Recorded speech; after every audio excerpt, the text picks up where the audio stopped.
Boa noite. Está começando mais uma edição do Sessão de Cinema aqui na TV Com. E hoje a gente confere o documentário Ideias Registradas, que recupera de forma detalhada os 80 anos de história da propaganda gaúcha. Dirigido por Daniel Bacchieri e Fábio Canali, o longa reúne uma série de entrevistas com profissionais da área, além de clássicas peças publicitárias. Você confere então esse material imperdível agora, com o documentário Ideias Registradas, aqui na TV Com.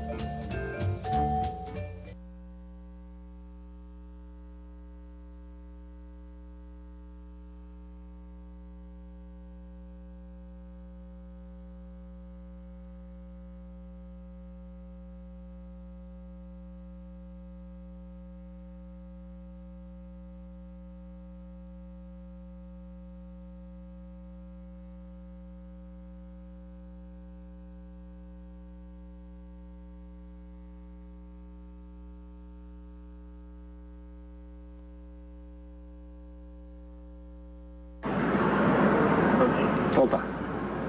Tudo começou porque eu precisava casar. Quando tinha 16 anos, eu desenhava e cansei de pedir mesada pro meu pai, queria trabalhar. De repente, a minha vocação, eu senti que eu queria ser jornalista. Sou formado em Ciências Jurídicas e Sociais. Tranquei Arquitetura, me formei em Educação Física. Quando eu fui para lá, eu era geógrafo. Eu comecei com Geologia. Eu sei que aos 19 anos eu estava dando aula em pré-vestibular, sem ser professor de história. Comecei meu primeiro emprego transmitindo corrida de cavalo. Eu não sou publicitário, eu nasci publicitário. Eu não diria amadorístico, mas bem menos profissionalizado. A minha história começou há um tempinho já. Muitos vão dizer que é a pré-história, mas não importa. Comecei como todo mundo começa, barrendo e tal, né? Fazendo um estágio, como normalmente os profissionais da área fazem. A minha carreira meteórica se resume em ser estagiário, dono de agência em 10 meses. Na verdade, eu nasci e fui criado no meio de algumas agências, né? Eu, muito criança, ia fascinado naquele mundo. Eu lembro de brincar muito dentro de uma agência de propaganda, né? Mas eu falo pra ti, eu falo olhando pra lá. Pra mim. Tá. Eu não sei nem se eu deveria estar dizendo isso, mas... Aí, deixa eu te contar a história toda.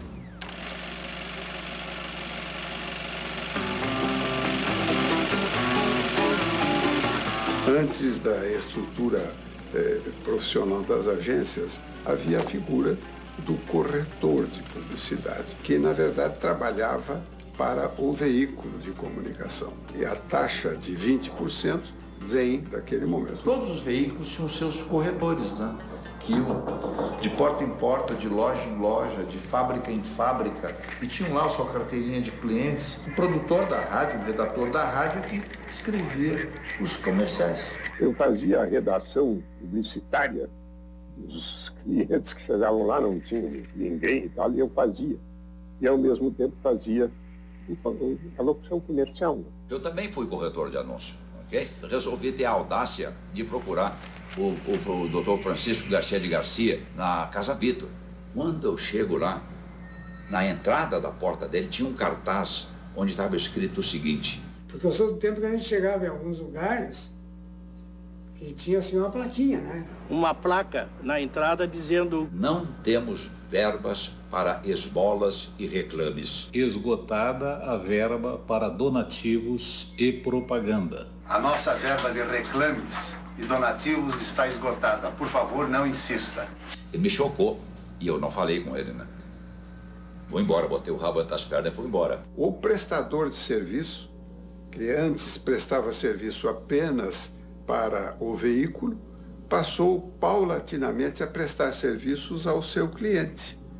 E, com isso, a remuneração foi se deslocando do veículo para o cliente. Existiam pessoas que lidavam com isso já com uma mentalidade pré-moderna, porque o moderno vai vir na segunda metade dos anos 50. Já estava lá desde 1952 a Standard Propaganda, a Clarim, que pertencia à revista do Globo. A Clarim era uma pioneira, mas a pioneira mesmo era a Star. A Star, ela foi fundada em 1932 por Arthur do Canto Júnior. Quase todas as grandes empresas da época passaram pela Star. Se algum publicitário sonhasse ter aquela lista de clientes hoje, era um bilionário, né? Existiam essas agências muito interessantes, muito boas, fazendo comunicação, fazendo publicidade de ponta a ponta para os veículos da época, leia-se jornais, rádio e revistas. E naquela época não esqueçamos que na década de 50 havia nada menos do que 9 jornais diários em Porto Alegre. O grande conjunto de meios de comunicação era a empresa jornalística Caldas Júnior, cujo presidente, Dr. Breno Caldas, junto com o Antônio Mafuzzi e Maurício, meu querido irmão, foram os embriões e os fundadores da ARP. A ARP é a entidade mãe de todas as entidades de propaganda do Rio Grande do Sul. E naquele tempo o terceiro polo de propaganda era o Rio Grande do Sul. A partir da década de 50, muitas outras agências se estruturaram no mercado. Um embrião da publicidade como se conhece hoje, né? Com departamentos, com atendimento, com criação. Então eles começam a dar os primeiros passos nisso. Daí veio uma coisa muito importante, que foi a presença de outros profissionais e também da presença das agências americanas em nosso meio. Com multinacionais que vinham para cá, agências como a McCann Erickson, J. Walter Thompson. A partir desse momento, na década de 50, a propaganda começa a ter uma influência muito mais forte da comunicação e da publicidade americana. A sua também é para qualquer parte da Europa ou da América? Claro! Inclui passagens, hotéis, recepções, passeios. E dólares para as despesas pessoais. Engraçado. A nossa também. E havia agências de fora do Rio Grande do Sul, com uma presença muito forte aqui, como a Grant Advertising. O Petrônio, saiu da Grant, era gerente da Grant, o velho e bom Petrônio, que antes disso tinha sido gerente de publicidade do jornal, A Nação. Isso é uma história maravilhosa. O jornal vendia de publicidade 4 vezes por semana R$5 mil. E nós vendemos 60 mil no primeiro mês. No segundo mês, 80 mil reais. Aí o Nestor não queria me pagar. Um dos diretores da Grant no Rio, meu conhecido, disse: você não quer ir montar um escritório da Grant em Porto Alegre? E a Grant mandou um funcionário para lá, o Luiz Carlos da Nóbrega, porque eu não entendia nada de agência. Eu recebi um convite através do Luiz Carlos da Nóbrega, mas eu achava que eu não tinha o menor jeito para a atividade. Aí disse ele: mas posso trazer o Petrônio? Fazer uma aproximação entre vocês? Eu digo, claro. Depois o Petrônio me aparece com o presidente da Grant, com o Bob Sutherland. Aí fez uma proposta que eu achava escandalosa. E aí o negócio acabou dando certo, né? Junto com a Grant, coincidentemente, em 52, eu acho, 53... O Antônio Mafuzzi fundou a Sotel. E a grande consagração da Sotel foi o chamamento para a área de comunicação da Ipiranga. E era grande concorrência, Grant e Sotel. Na época eram, vamos dizer assim, não inimigos, mas adversários de negócio, né, comerciais. E eu não conhecia o Petrônio, pessoalmente. Sabia quem ele era, mas nunca tinha conversado com ele. Se o Mafuzzi estivesse num restaurante e eu entrasse nesse restaurante, eu não ficava. A briga entre Grant e Sotel era nesse nível. O Mafuzzi tinha vendido a Sotel, que era uma excelente agência, tinha vendido para a McCann. A Sotel tinha conta da Ipiranga, a McCann tinha conta da ESSO. Portanto, não ia ser possível o negócio continuar nas mãos da McCann. E eu, um dia, convidei o Luiz para bater um papo e disse que ele quer fazer uma agência. E me ocorreu a ideia de por que não se junta isso aí? Petrônio, eu tenho certeza que a conta do grupo Renner vai com ele. O grupo Ipiranga vai para onde o Mafuzzi disser que é o melhor caminho. Então eu entro aí no meio e a gente faz uma agência nova. A Mafuzzi tinha uma capacidade de convencer as pessoas extraordinária. Nós fizemos a agência. Só que o Mafuzzi não podia aparecer nos primeiros 2 anos. Eles tinham até um contrato de não concorrência, aí diziam que era MP interrogação porque tinha um sócio oculto. Mas essas duas empresas foram fundadas ali por 56, 57, eram a MPM e a Mercur. A Mercur foi uma evolução de uma empresa de representação de veículos. As reunidas, que eram de propriedade do senhor Arnaldo Balvet, criaram em Porto Alegre um escritório de vendas de publicidade, que era gerenciado pelo Maurício. Esse Maurício que eu falo é o Maurício Sirotsky, né? Então nós tínhamos necessidade de contatos com clientes, buscando publicidade para as emissoras do interior. O anunciante que comprava a rede de rádios do interior começou a querer também ter, olha, eu queria que você me ajudasse numa publicidade que eu preciso fazer aqui em Porto Alegre também. O Maurício começou a suprir esta demanda. O Edgar Sigman, por exemplo, era dono de uma gráfica. Eles se aproximaram e resolveram criar, então, uma agência de propaganda.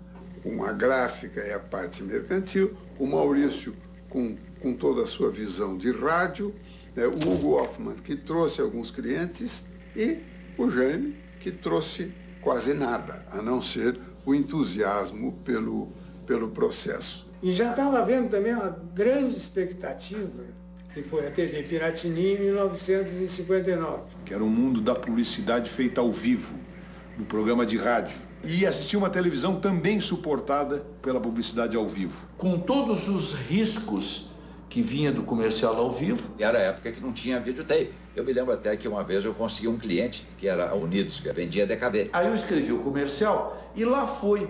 Fiz o cenário, fiz tudo, ok? Acendi uma luz vermelha, não vai. A garota estava lá falando, a câmera percorria o carro, seus detalhes. E ela não teve dúvidas. Termina o comercial dizendo, então... Compre o seu DKV o quilômetro na Unidas. Era DKV 0 quilômetro. Fiquei desesperado, perdi a conta, né? O bobo aqui escreveu 0 quilômetro com o algarismo e a garota leu no ar. Vai conhecer o seu DKV o quilômetro. E era TV além, era uma TV em preto e branco toda improvisada, quase toda improvisada. Os intervalos eram imensos e vendiam muito barato. O que se observava era um mercado ainda não estruturado, um mercado de publicidade ainda não estruturado, e um mercado de veículos que lideravam, que também não tinham uma visão de estar ao lado do mercado publicitário. As agências, com frequência, não eram respeitadas nessa relação. Os clientes pensavam na agência não como uma empresa prestadora de serviços no campo de uma qualificação de mídia. Eles pensavam na agência como uma quebradora de galho. Acionavam a agência para as coisas mais grotescas, para as coisas mais ridículas. Eu preciso conseguir ingresso para minha sobrinha que vai lá. Vá lá na prefeitura, que a prefeitura está me incomodando aqui. Na verdade, isso chegou a criar, mais adiante, certas especializações dentro das agências. E sim, e os clientes achavam, não, nos meus 20% da mídia está incluído isso tudo. Havia uma transformação da relação dos veículos com as agências e com os anunciantes. E isto é uma via de duas mãos. À medida que as agências se fortaleciam também os veículos. Nós tínhamos um parque industrial, tínhamos produtos, lá tínhamos serviços que eram originados lá, que se transformavam em grandes anunciantes nacionais, por exemplo, Varig, ok? Por exemplo, GBUX, Montepio, Renner, JH Santos, que eram do Rio Grande do Sul, né, que terminavam extrapolando as fronteiras do estado. E acho que o Rio Grande do Sul fortaleceu sua propaganda exatamente porque tinha muitas marcas locais que davam consistência às agências, porque elas tinham contas fortes aqui, e contas fortes que cresceram a partir do Rio Grande do Sul. Você não merece roupas comuns. Renner lança a Fórmula R para você enfrentar o mundo com toda a energia de sua personalidade. Você não pode esconder o seu atrevimento. Mostre-o em sua roupa. Agora, já. Fórmula R é a atualização da roupa do homem brasileiro. É uma roupa Renner com a qualidade Tergal, o inimitável. E a gente foi navegando, surfando naquela onda. Era um mercado que fazia despontar talento. Não é? A MPM, por exemplo, que se transformou na maior agência brasileira por muito tempo. A ascensão da MPM e o descolamento da MPM do resto do mercado foi um negócio muito impressionante. Era uma agência nacional, tinha a MPM Porto Alegre, a MPM Rio, a MPM São Paulo. Como companhia, assim, como corporação, era um negócio fora dos padrões locais. Assim. E mais importante ainda do que ser uma agência, a MPM era uma entidade no Brasil. Era uma instituição que era respeitada, tinha penetração, era ouvida. Era uma agência que muitas vezes era até maior que os clientes. Ei, meu chapa, enche o tanque, veja o óleo e os pneus, tá? Sim, senhor, sim, senhor, sim, senhor. Muito bonitinho, mas cadê Ipiranga? Joia, legal. Ipiranga, serviço com um sorriso. Dominava tanto o mercado, né, que as outras agências nem ousavam competir com a MPM ou tentar competir com a MPM, né? Mas isso não significava não que a gente ganhasse muito bem lá dentro, não. Fizeram uma agência que dominou a América Latina durante 16 anos, né? Então, dispensa qualquer outro tipo de comentário. Foram eles que inventaram não só esse grande processo de operação nacional, mas foram eles que inventaram um modelo multirregional de agência com muito sucesso. Se você pegar hoje os grandes profissionais do Estado, aqui, acho que a maioria passou lá pela MPM, foi uma escola, né, de publicidade, né?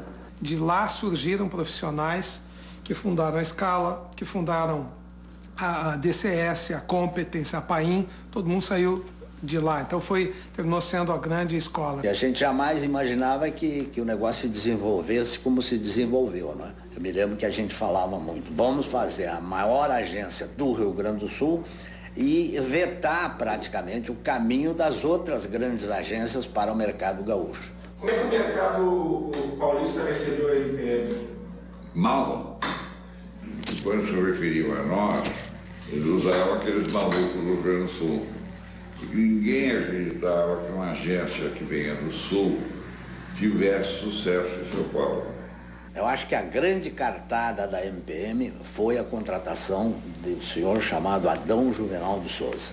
O Adão Juvenal de Souza tem um papel fundamental na história da MPM. Era muito fácil vender o Adão. Comecei com ele na Cinep, continuei com ele na Vox, fui com ele para a MPM. O nosso plano era o Adão ser o diretor. O presidente da agência, isso era, ninguém sabia disso, nem ele. Ele sempre foi um homem de contato com o cliente. Exemplifica muito o que é a MPM. O Adão morreu acompanhando o cliente, né? E era uma figura humana maravilhosa, maravilhosa. Por recomendação do Jaime Sirotsky, bate na porta do Flávio Correia, comecinho de 64, a Denison Propaganda. E eles disseram, olha, tem um guri aqui, que está começando aí, meio maluco e tal, meio louco, mas eu acho que quem sabe seja uma aposta para o futuro, né?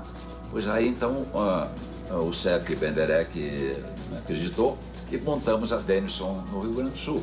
E aí já entrou o Luiz Augusto Cama, entrou o Carlos Schneider, né? Eu encontrei o Schneider no ônibus e o Carlos Schneider, que tinha 22 anos nesse tempo, estava por fazer 22 anos, assim, Faveco e eu vamos fundar a Denison Propaganda em Porto Alegre, nós precisamos de um redator, tu não queres ir para lá? 3 anos depois da Denison crescendo muito, com o GBUX, com o Vollens, né?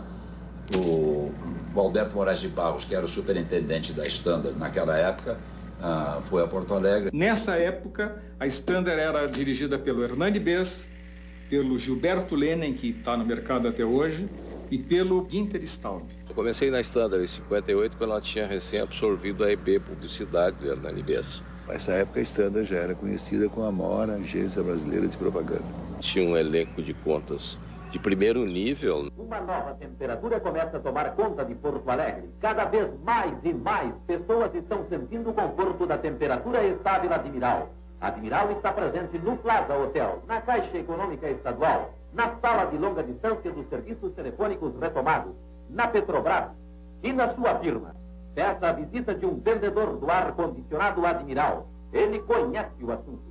Lojas Springer Conceição 559, 7 de setembro, 11h46. E a gente sempre estava atento ao negócio. Eu soube que o Faveco estava procurando deixar a Denison. Faveco, pensava a gente faz um casamento assim, olha, me interessa.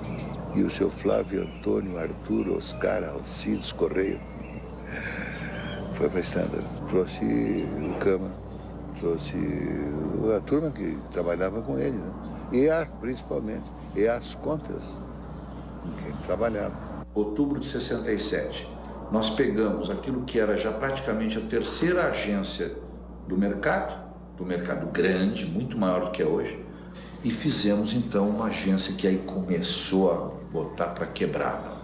Aí a Standard em Porto Alegre chegou a um ponto de rivalizar até em tamanho com a MPM, acredite se quiser. Eu acho que ali houve uma expansão do mercado, surgiam produtos, surgiam novidades, surgiam coisas e o mercado crescendo. Em 68 eu saí da MPM e fui para a Denison. Depois passou para o Dalto Franchini e para o Salimem. A grande conta da Denison era a Companhia de Fumo Santa Cruz. E naquela ocasião nós tínhamos pego também uma conta que era a Companhia de Cervejaria Polar. A Denison pegou no Rio de Janeiro a conta da Brahma. E aí, por uma legislação, tu não pode atender conta conflitantes. Aí o Dalto chamou a mim, o Romualdo Skowronski e o Roberto Franchini, e aí criamos a Símbolo Propaganda. Em 1970 foi o primeiro anúncio, primeira coisa de propaganda que me chamou a atenção. Tu imagina assim, ó, eu vindo dos anos 60, toda aquela coisa de Woodstock, galera, aí eu abro o jornal um dia nos anos 70 e estouradaço assim, os inconformados usam um símbolo. Eu acho que é ali que eu comecei a querer ir para comunicação. E a Símbolo virou a Martins e Andrade. Trabalhava meio turno no Jornal do Brasil e meio turno numa agência de propaganda dos irmãos Ketz, chamada Estúdio Publicidade, e foi lá que eu conheci o Exildo Andrade. E um dia de manhã nós estávamos indo para um cliente, nós paramos para tomar um café de manhã cedo e a gente perguntou lá, por que a gente não faz uma agência nossa, ao invés da gente trabalhar para outros e tal? E ali surgiu o embrião da Martins e Andrade. Uma agência criativa, inovadora, que teve uma história importante. Surgiu como uma agência pequena, mas uma agência super criativa, espelhada nas agências criativas do Rio e de São Paulo. Dois hábitos bem brasileiros: o gosto pela boa mesa e o óleo usado para prepará-la. Óleo Violeta. Depois de 79, que eu fui jurado em Cannes, eu recebi uma bolsa Fulbright para fazer um mestrado de cinema nos Estados Unidos. E eu cheguei para o Exildo Andrade e disse para ele, Exildo, eu estou saindo, estou indo para 2 anos nos Estados Unidos, quero vender minha parte. Tu escolhe o teu sócio, quem vai ser o teu próximo sócio? E ele escolheu o Dalto Franchini e foi aí que o Daltro mandou o Ayrton para Martins Andrade para cuidar das finanças da agência, que era uma agência muito criativa, mas administrativamente nós éramos muito artistas na época, né? Desfiz todo meu vínculo que eu tinha com a Símbolo Propaganda e fiquei eu e o Exil tocando a Martins. Deu uma estrutura para ela que ela não tinha, aproveitou essa imagem criativa que ela tinha e a partir dali começamos a deslanchar. Tá com todo gás? Mineral, Sarandi, sem bolinha. Sarandi. Faltou gás? Com bolinha, sem bolinha. Sarandi. Água mineral Sarandi. Com bolinha, sem bolinha, a pureza que se vê.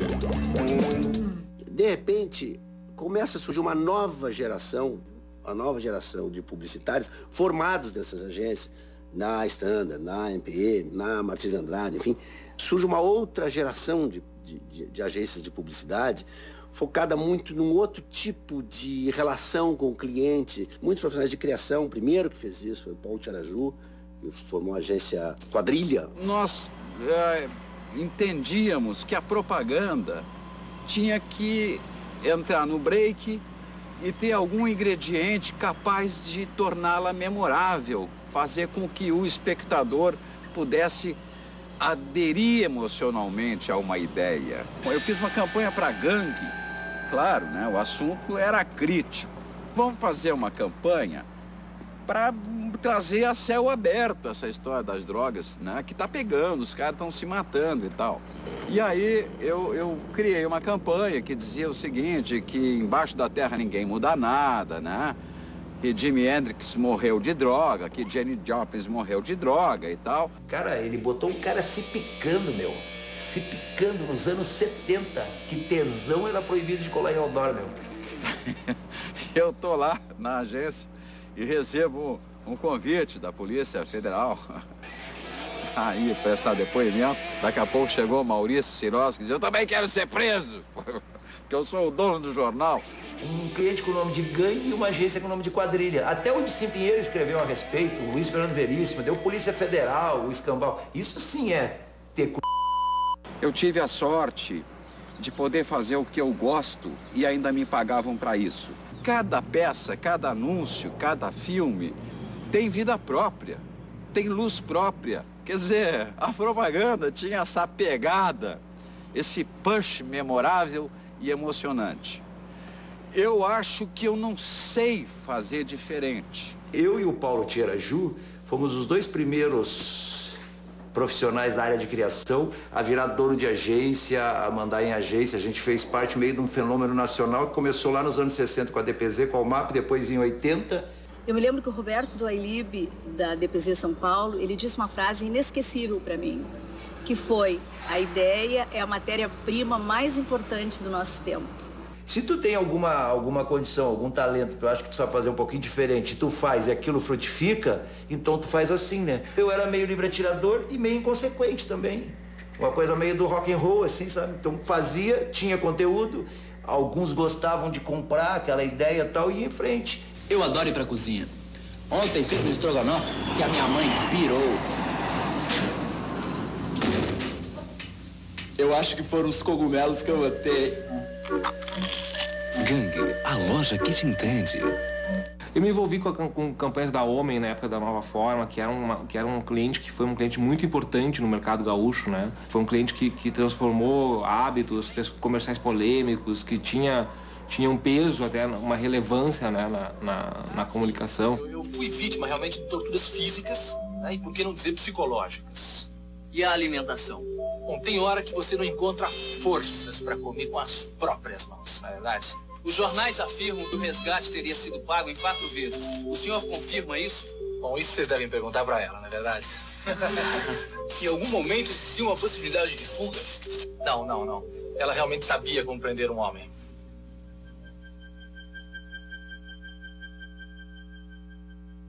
Infelizmente, o mercado gaúcho tem uma tradição, tem um modelo, tem um jeito que não foi assim, né? A maioria das nossas agências não tem gente de criação na direção.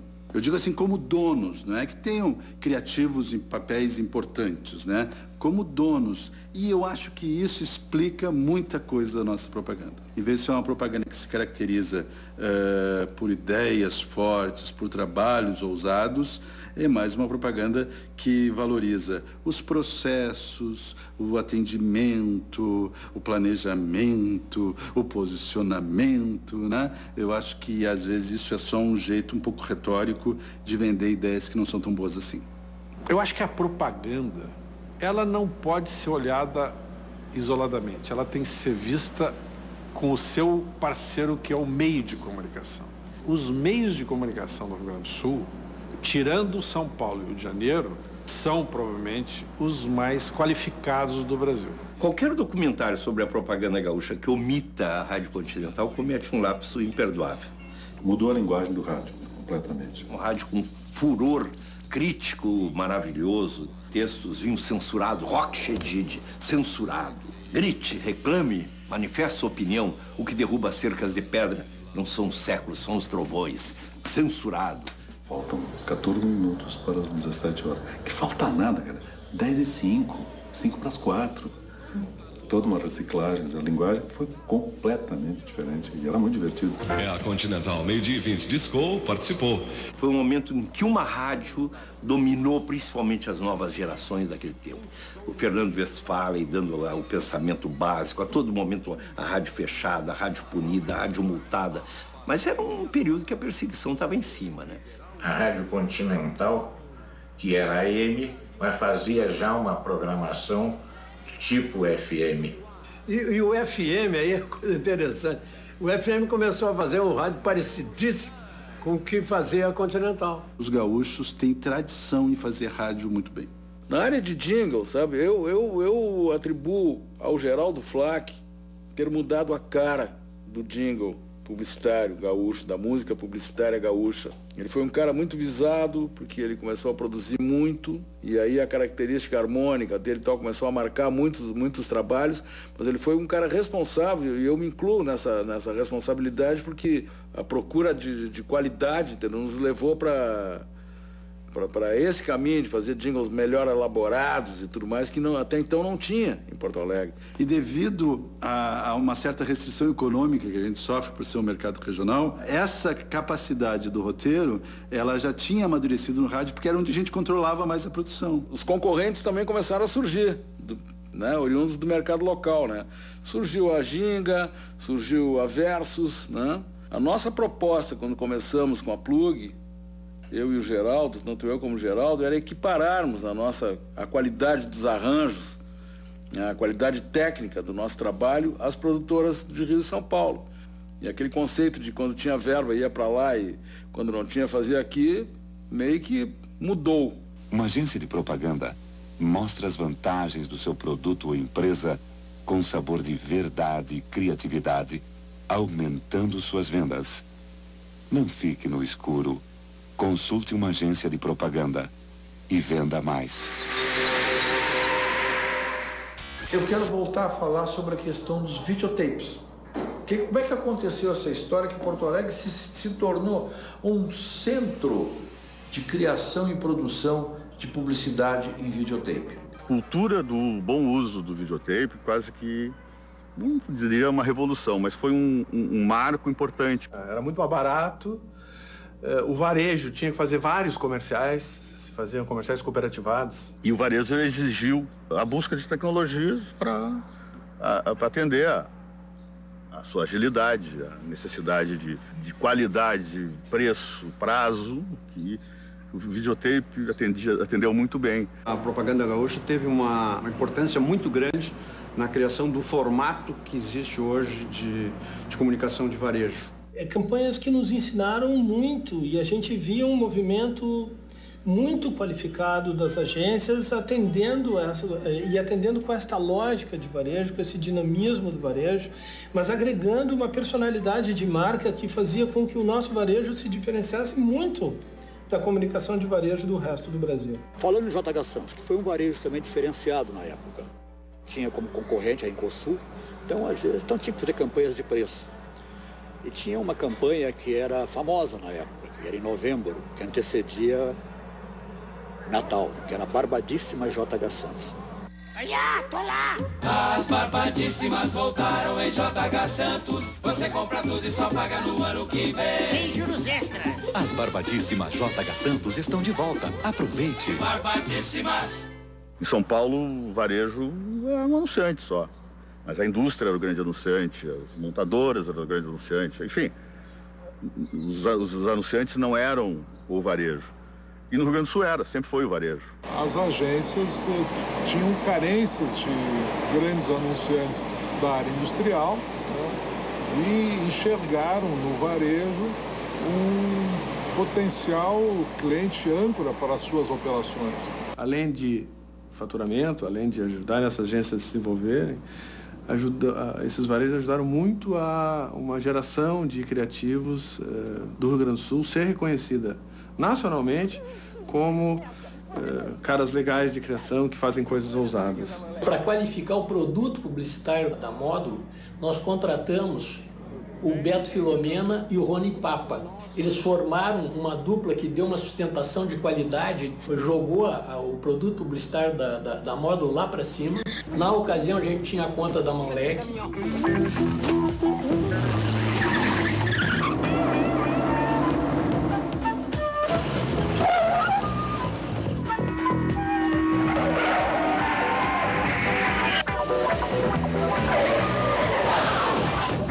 Vocês saíram tão rápido que eu esqueci de pagar o frete. Mas o frete de graça. Na Moleque, a entrega é grátis, inclusive na praia.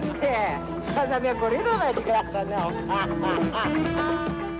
E, consequentemente, também foi um momento de formação dos diretores de comerciais que vinham fazendo carreira no cinema. Então, eles usaram a propaganda, como Zé Pedro Goulart, Jorge Furtado e outras, para poder desenvolver esse trabalho para a técnica de videotape. Peças importantes, não era qualquer coisa, era lojas Renner, JH Santos, varejo contundente de primeira linha, né?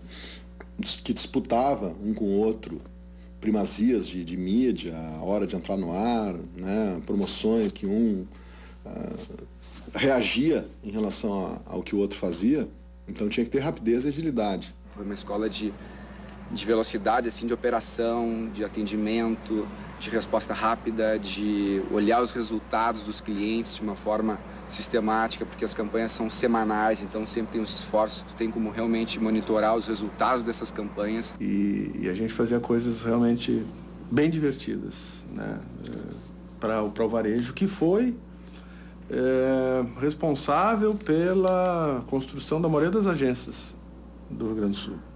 Hello, friends. Depois do Maracanã, onde Sinatra mais gosta de aparecer, é no TV Philips da Incosul. Lá você encontra tudo da Philips. Veja, 3 vezes sem acréscimo, 15 sem entrada. Como diria o velho Frank. Dubi-dubi-du, yarararara, Philips Incosul. Incosul, um sucesso sempre. Vai ter bastante assunto do varejo aí, porque a Scala, na verdade, a Scala, ela é uma agência que nasceu da MPM, né? A MPM sempre teve as principais contas e daqui um pouco, para crescer, não dava para atender JH Santos em Incosul. Resolveram montar uma segunda operação com outros sócios, obviamente, mas a MPM era a controladora e montou a Scala. O fato é que um dia, com o Adão Juvenal de Souza, que era o diretor executivo do escritório local aqui da MPM, eu disse, pô, tem tanto cliente que quer trabalhar com vocês e vocês não têm como atender porque são concorrentes, porque vocês não criam uma segunda estrutura e tal. Ele me olhou, sorriu, disse, sabe alguma coisa? Me ocorreu isso. Eu disse, pois é, mas nós estamos fazendo isso. Aí, eu que já tinha sido autodidata numa coisa, fui ser autodidata em outra. Eu tinha nunca passado perto de uma faculdade de administração. Tá, mas aí, tanto vai ser um dos diretores, tal. O diretor mais experiente e o menos, e vocês vão tocar o negócio. Quase todas tinham um varejo que era uma conta âncora, assim, né? E tinha um polo que estava começando a crescer, que era o calçadista. Era o responsável pela conta da Azaleia na MPM, e o Nestor de Paula, que era o presidente da empresa, me convidou como gerente de propaganda. E depois, então, com o presidente da Azaleia, eles decidiram formar uma agência e o D'Arcélio me convidou para ser sócio dessa agência. Foi quando a gente formou, em 1985, a DCS. A agência começou com 6 pessoas, ficamos durante 2 anos focados em atender só a conta da Azaleia. Azaleia, a marca de menor mulher. A gente começou assim, não tinha absolutamente nada dentro da agência, né?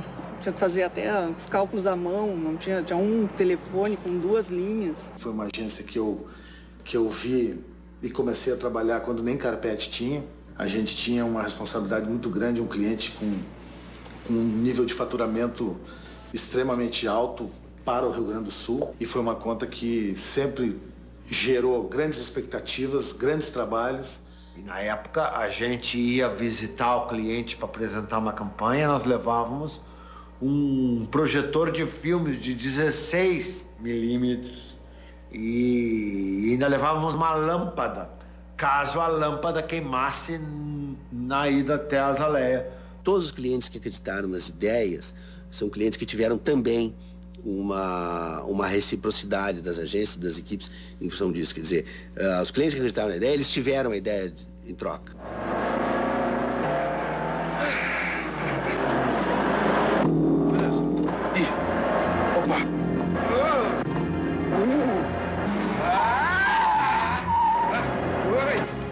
Olímpicos tem um solado de borracha pura. É super aderente e não descola nunca.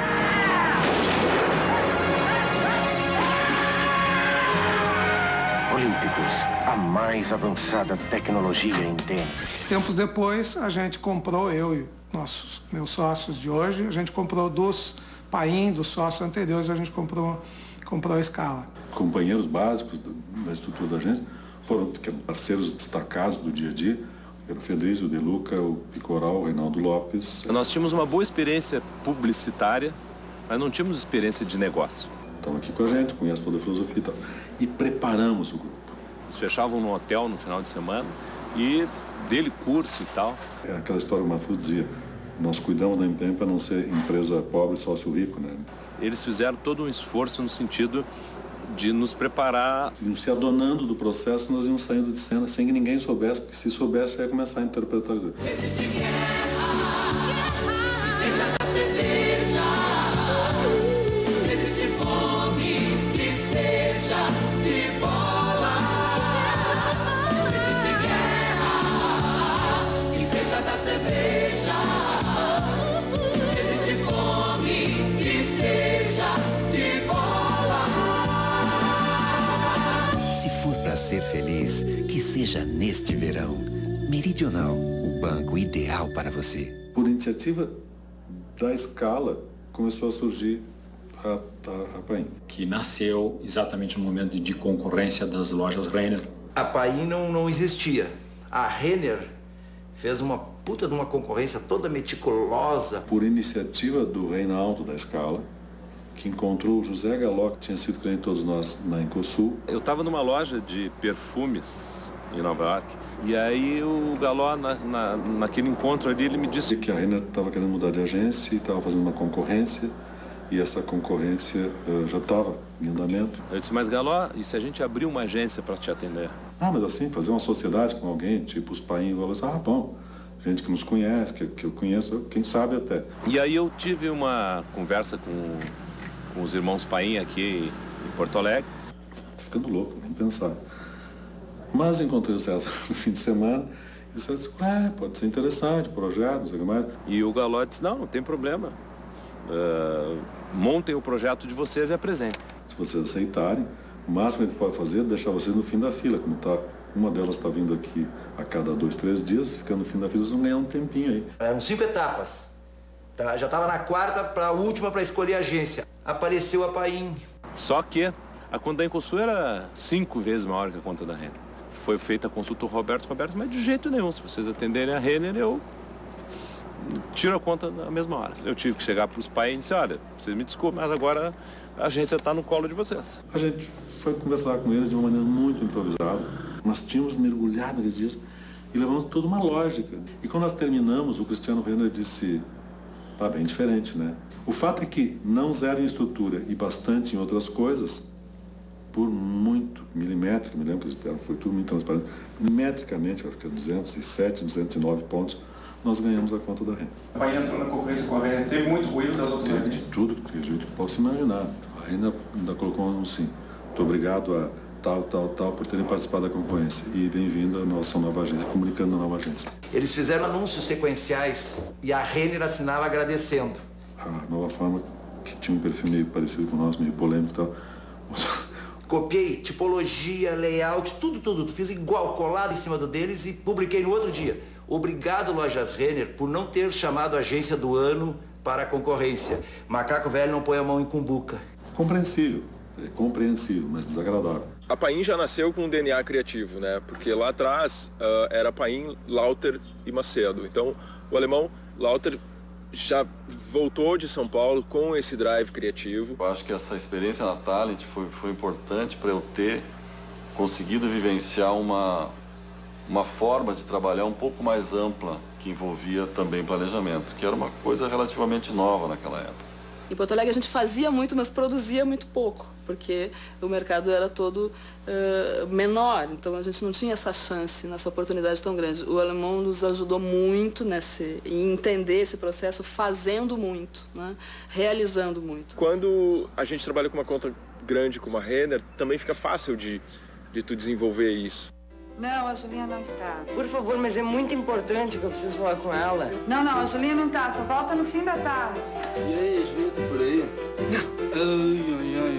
Ai, não sei onde é que ela foi? Não, mas a senhora não é a mãe dela? A senhora poderia entregar pra ela? Oh, meu Deus. Deixa dito que o Ricardo deve ir, tá? Mãe. Julinha? Minha filha tá linda. Comprou na Renner? Lojas Renner. Todo mundo vê. É pra você. Montei junto com Ginter Staub e o Valdir Leff a SLM. e com uma característica que eu acho que na época não era muito comum. Nenhum de nós saiu de uma outra agência trazendo clientes para viabilizar a criação da agência, né? Da nova agência. E naquela época, quem trabalhava a dupla que atendia, que fazia a criação junto comigo, era o Vitor Kniznik e o Mauro Dorfman. Depois eu tive uma breve passagem pela Centro. Nesse meu período na Centro, eu conheci o Saul. Aí o Mauro foi para lá e o Mauro foi lá para encarregado de colocar o primeiro computador gráfico. Várias agências já tinham um computador gráfico e geralmente, assim, na escala, assim, tinha o computador gráfico e o Telmo Landes, que era o único cara que sabia mexer no computador gráfico. E o Telmo botava para dentro do computador. E de dentro do computador não saía, né? Porque não tinha rede, não tinha porcaria nenhuma. E ficamos amicíssimos, fizemos dupla na Centro, voltamos juntos para a escala. Um belo dia, eu, o Vitor e o Paulo Gersfeld conversando, a gente chegou à seguinte conclusão: olha, e aí nós estamos já no ano de 92. Era um momento em que ganhava-se pouco e estava começando uma revoada de criativos e publicitários para São Paulo. A gente pensou, ou a gente se toca ou a gente faz uma agência. Cada um de nós marcou uma entrevista com um dos sócios da escala, nos demitimos no mesmo dia de dezembro de 92 e fomos para minha casa, compramos um computador, pegamos um monte de coisa emprestada e começamos a agência. Computador que pifou por atrito com o carpete do chão, e eu tinha um computador contrabandeado que eu emprestei, e esse foi o segundo computador da 10. Era uma pindaíba. E um presente de despedida que a escala nos deu foi a conta da Super Pizza. Então a gente cantava um que era tudo com nome de pizza, né? Assim, ó: vou te entregar meu coração, porque ele faz atum, atum, atum, atum por você. Gratinadamente ele bate, você é mussarela e eu o molho de tomate. Calabresa, escute o que eu te digo. Era muito divertido isso, cara. A gente começou a exercitar um trabalho criativo fantástico que realmente alavancou muito o nome da agência muito rapidamente. Meu nome é Paulo, sou ator de teatro alternativo. Agora eu estou fazendo Tiradentes. Mas eu posso fazer qualquer coisa que vocês precisarem. Uma garça louca, por exemplo. Tô louca, tô louca, tô louca. Um sagui desesperado. Oh, tô desesperado, eu tô muito desesperado. Chama as ofertas! Eu não chamo ofertas, eu não faço propaganda. E aí veio o Universitário, que é uma campanha incrível, uma campanha que talvez a campanha mais premiada da história da propaganda gaúcha. Campanha que fazia um filme atrás do outro, virou bordão, virou ciclo de palestras, virou debate. Foi a campanha que nos fez ganhar todos os prêmios disponíveis no mercado nacional e alguns internacionais também, né? Você está num momento lindo com o seu namorado, o Deco, quando você diz: ai, Renato. Renato? A melhor solução para este problema é: A, que Renato, eu disse meu gato. B, para um mundo que eu quero descer. C, calor, hein? D, rateei. E, só para ver se você estava atento. Difícil mesmo é a vida. Vestibular, a gente dá um jeito. Universitário. E um ambiente, assim, também muito efervescente, muito participativo, muito colaborativo, todo mundo se ajudava, né? A própria ficha de inscrição do universitário é um reflexo disso, né? Tinha 8 pessoas na ficha e todas elas realmente participaram, estavam no Brem, deram ideias e colaboraram. Na sua estrutura, algo muito profissional, mas internamente era uma coisa quase hippie. Na verdade, era uma grande experiência antropológica, com um bando de malucos. E hoje em dia se fala muito disso, assim, né, do crowdsourcing, né, ali se fazia um pouco isso, assim, porque todo mundo na agência opinava sobre tudo, assim, era um modelo meio anárquico, assim, mas que funcionava muito bem. Foi uma campanha que fez com que o meu trabalho, o trabalho da Zeppelin fosse bastante destacado. Várias agências enxergaram ali uma novidade de realização, de produção e tudo mais, e de criação. Quebrou uma linguagem, ou seja, ofereceu uma linguagem nova assim, ao mercado de São Paulo, que eles não estavam esperando e que começou a ser copiada não só a linguagem narrativa, como a linguagem estética. O que é isso? Quem são esses caras do Sul? Da onde? O que eles vêm oferecendo essa coisa colorida e cheia de uau, uau, uau? A nossa produção para televisão mudou totalmente com a entrada da Zeppelin. Uma propaganda gaúcha, ou seja, uma produtora do Rio Grande do Sul, dando emprego essencialmente para as pessoas do Rio Grande do Sul, fomentando esse trabalho aqui, se notabilizou por fazer trabalhos de alto alcance fora daqui.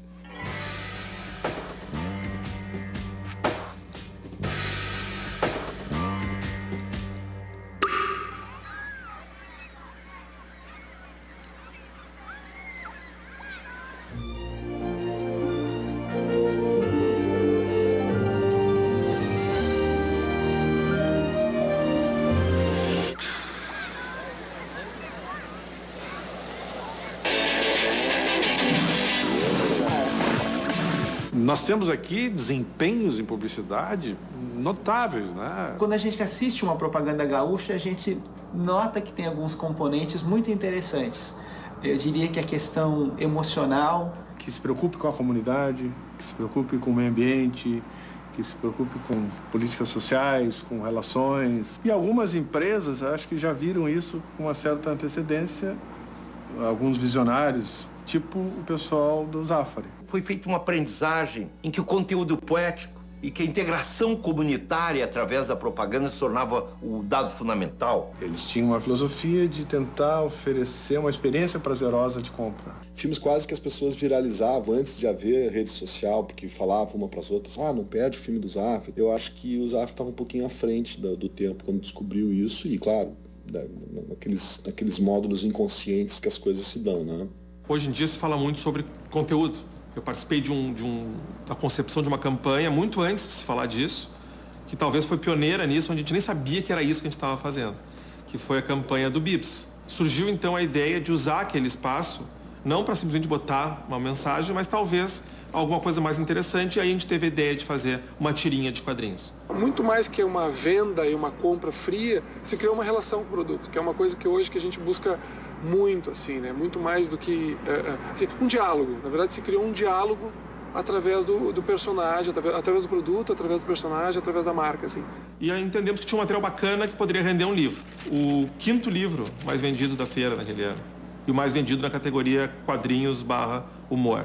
Experiência incrível, tá na fila autografando e chega uma senhora com todas as tirinhas na mão, chacoalhando, o cara com 200 tirinhas na mão. Na verdade, as pessoas estavam comprando anúncios, mas porque os anúncios eram interessantes, era muito mais do que um anúncio, era algo que dava mais algo para ela, que é o que hoje a gente chama, né, de conteúdo, etc.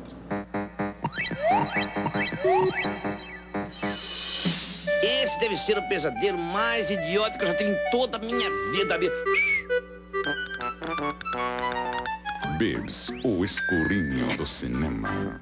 Agora, o dado curioso que a gente vem observando é que se na curva do tempo, lá atrás, institucional era importante e depois produto ficou muito importante, está ocorrendo de novo uma inversão de papéis. O institucional volta a ficar importante. A gente percebe que cada vez mais nós, consumidores, né, cidadãos interessados muito mais em cultura, interessados no social. Seja pelo avanço da tecnologia, seja pela mudança de hábito do consumidor, a indústria da publicidade, a indústria da comunicação, ela sofre transformações sem precedentes. Eu acho que para o futuro as agências, os publicitários vão crescer muito nas diversas regiões do país, especialmente, né, nas regiões que hoje já tem um mercado atuante, e o Rio Grande do Sul com certeza vai se destacar muito nisso. A regionalização é uma verdade que está aí e vai crescer cada vez mais. Nunca foi tão bom ser publicitário como agora, porque a gente está chegando num ponto em que realmente está se voltando a ter uma necessidade de alguém que consiga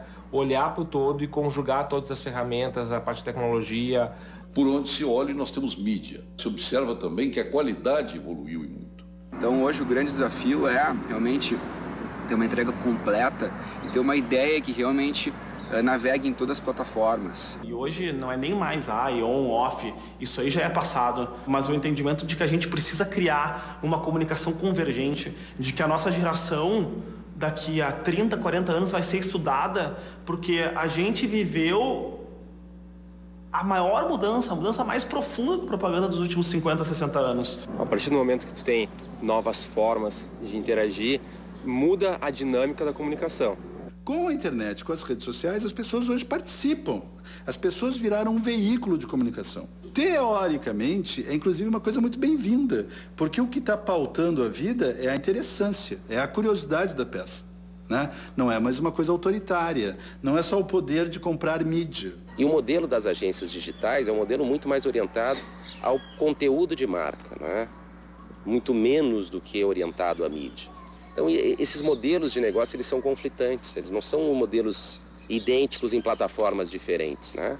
São modelos diferentes em plataformas diferentes. E de um exercício muito grande, tanto de agência quanto de cliente, de entender o formato de remuneração desse serviço, de entender que realmente o que deve ser cobrado é a ideia, é a entrega, é a estratégia, e não onde ela está sendo veiculada.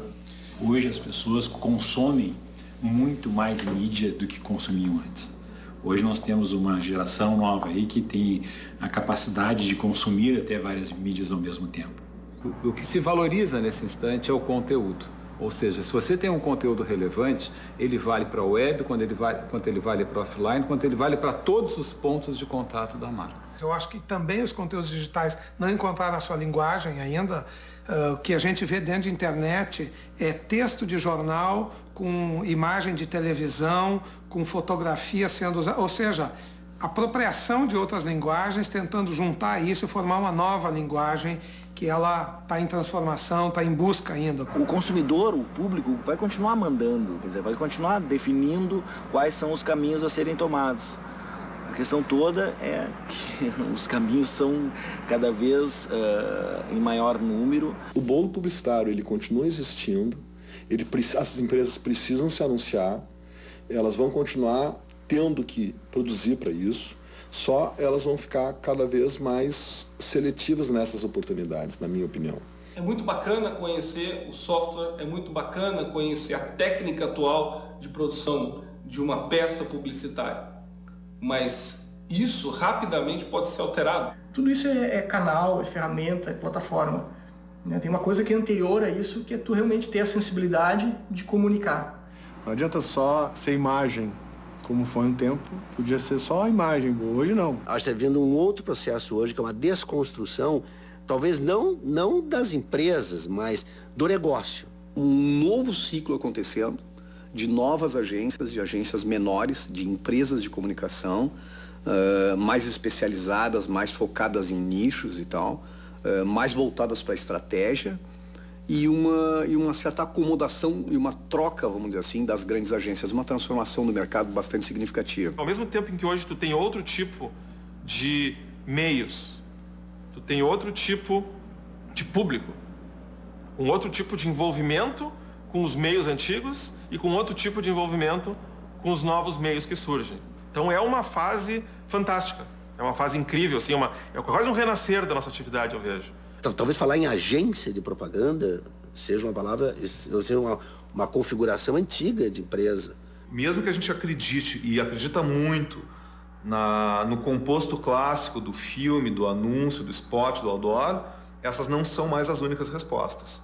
E a gente não pode ficar aprisionado a isso. O que a gente percebe é que o cliente anunciante está querendo um parceiro estratégico que saiba lidar com essas tecnologias, mas não seja refém dessas tecnologias. E a propaganda, ela consegue cada vez mais eficiência, qualidade técnica, porque a técnica lhe permite, mas eu não sinto dentro dela uma grande inquietação criativa. Eu só acho que o nosso mercado, de uma certa maneira, ele está há muito tempo, ele vem estabilizado. Nossa comunicação está meio comportadinha demais, tá jogar para não errar. E, portanto, ela está muito parecida. Não tem nada de extraordinário, não tem nenhuma surpresa, não faz o consumidor levantar da cadeira e ir lá comprar. Né? Eu continuo achando que é uma arte, mas é uma arte para vender. Né? Se não vender, não adianta nada. Né? Se faltar luz na agência, não tem ideia. Tudo depende do Google, tudo depende da internet, tudo depende do... Ou seja, nada é genuíno, nada é criativo pela tua vivência, nada é criativo pelaquilo que gira em torno de ti, pelos teus amigos, pelas coisas que acontecem na tua volta, pela tua história. Eu acho que a criatividade genuína é, para mim, muito mais bem aceita do que essa criatividade forjada e buscada em referências. Como tu vai se sobressair A câmera não faz a diferença está no olho. Tá? Só que hoje em dia todo mundo tem uma câmera, tem 1000 olhos, cara.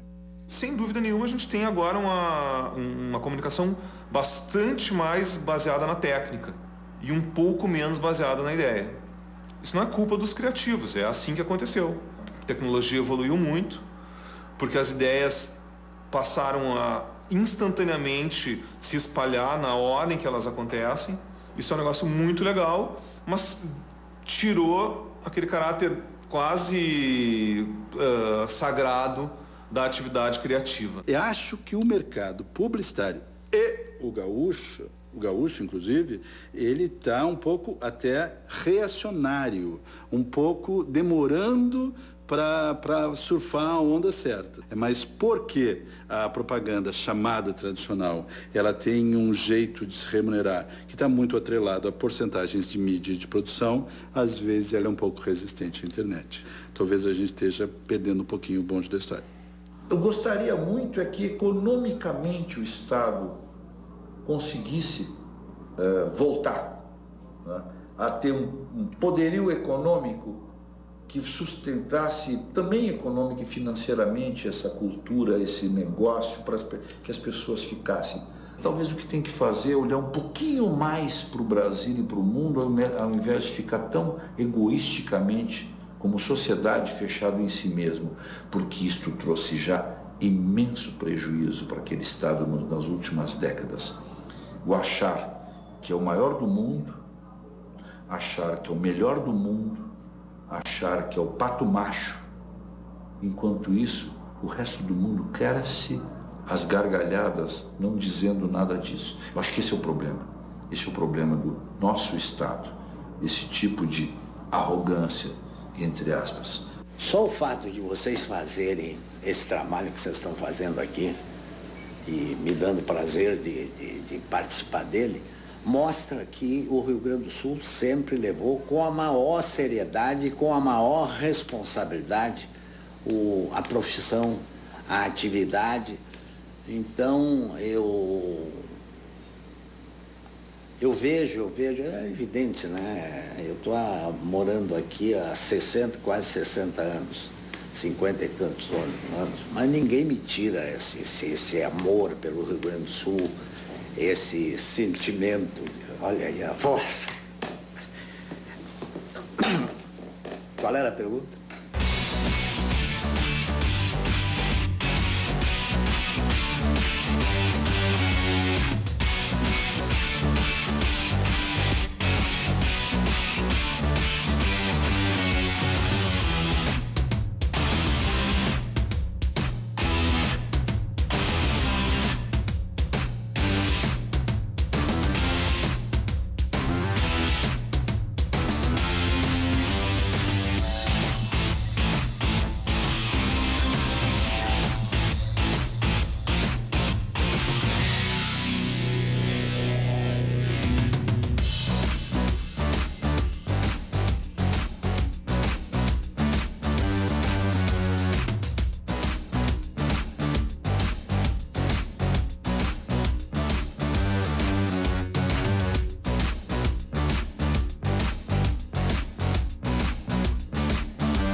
Anuncie nos ZH Classificados. Ligou, vendeu. 32 139 139